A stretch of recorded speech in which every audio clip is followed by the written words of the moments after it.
자, 안녕하세요. 반갑습니다. 요즘에 매일매일 새로운 종목들 하나씩 여러분들께 소개를 해드리고 있죠. 이번에도 역시나 한 종목을 새로 가지고 왔는데, 이 종목 같은 경우에는 제가 개인적으로 생각을 했을 때 약간의 등락은 있을 수 있더라도 결론적으로 놓고 본다면 여러분들을 실망시켜 드릴 것 같지는 않다라고 볼 수 있을 것 같습니다. 자, 제가 어떤 걸 주목하기 때문에 이 나노신 소재에 대해서 긍정적으로 생각을 하는지, 자, 지금부터 하나씩 살펴보도록 할게요. 일단 가장 먼저 이슈가 있는 이 나노신 소재의 재료가 어떤 건지를 살펴보면은, 자, 건식 전극 공정의 마지막 퍼즐을 완성시키다, 이런 내용을 하는 걸 확인을 할 수가 있습니다. 이 양극 활물질에 CNT 코팅 기술을 도입할 것으로 예상하고 있는데, 이걸 그냥 간단하게만 생각을 한다면 배터리 기술 부분에 있어서 되게 높은 수준을 유지하는 그러한 상황이다라고 생각만 하시면 될 것 같아요. 자, CNT 도전지 대규모 카파 증설 본격화를 시작을 하면서 이 음극재를 본격적으로 이제 적용을 할 것이다라는 이야기까지 나오고 있어서 여기서 나올 매출 역시도 기대가 가능하다, 이렇게 생각을 해볼 수가 있는데, 자, 일단 얘가 배터리 소재 쪽에서도 굉장히 좋은 평가를 받고 있다라는 걸 이걸 보면서 알 수가 있잖아요. 그러면 이제 여러분들은 생각을 하셔야겠죠. 최근에 경기 침체 때문에 다들 막 죽으려고 하고, 어떤 기업들 같은 경우에는 설비 투자까지도 기존에 있던 것보다도 훨씬 더 줄여갖고 진행을 하려고 한다, 이런 얘기들이 나오고 있는데, 과연 나노 신소재 같은 경우에는 이러한 부분의 피해를 덜 받을 것인가, 아니면 그런 거 상관없이 꾸준하게 진행을 할 것인가, 이걸 봐야 되는데, 저는 이거 굳이 볼 필요 없다라고 생각을 합니다. 왜냐하면, 자, 최근에 테슬라 봅시다. 왜 적자 보고 있죠? 얘가 뭐 주문이 많이 안 들어와서 적자를 보는 건가요? 아니면은 뭐 문제가 있어가지고 뭐 공장이 없어서 적자를 보는 건가요? 그런 거 아닙니다. 단지 지금 현재 테슬라가 계속해서 조금 실적이나 이런 부분에서 타격을 입는 거는 공급망의 문제 때문에, 지금 부품들이 제대로 수급이 안 되다 보니까 제품을 찍어서 못 내놓으니까 이게 다 지금 손실로 나오는 겁니다. 인건비는 인건비대로 다 준비가 되었고, 여러 가지 이제 뽑아서 내보내기만 하면 되는데, 가장 중요한 뭐 배터리나 여러 가지 부분이 되게 좀 문제를 발생을 시키고 그러다 보니까 테슬라가 지금 죽을 쓰는 거다라는 거예요. 그래서 지금 베를린이나 오스틴 공장 같은 경우에는 정말 힘든 상황이다라는 이야기까지 나오고 있는데, 오히려 상하이 공장 같은 경우에는 자국 내에서 그냥 하면 되는 거니까 거기서는 매출을 잘 내고 있죠.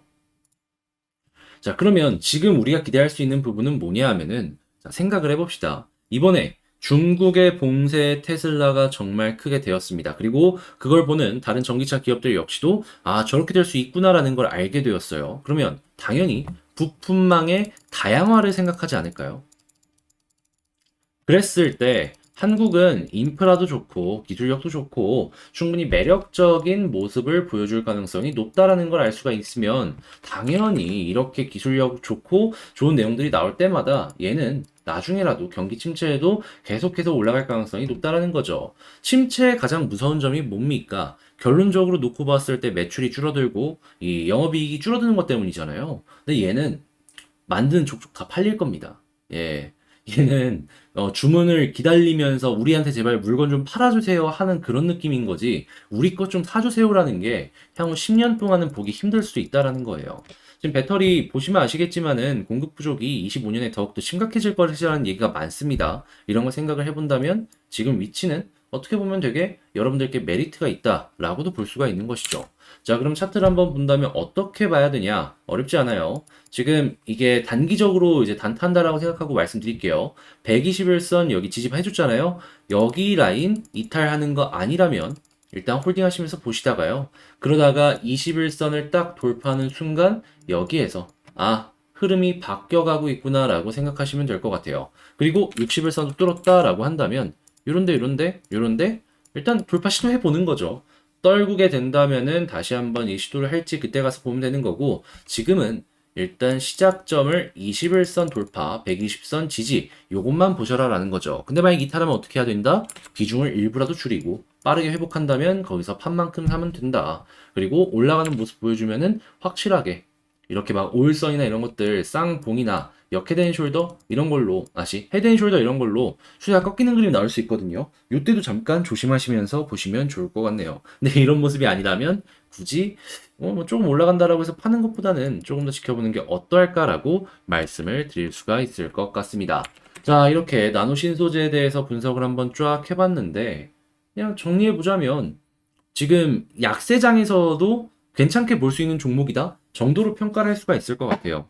그러니까 여러분들 역시도 이런 것들 필요하다라고 생각하시면은 눈여겨보셨으면 좋을 것 같고 지금 이제 약간의 시간과 더해가지고 큰 수익 만들어 가시길 바라며 저는 다음에 더 좋은 영상으로 다시 찾아뵙도록 하겠습니다.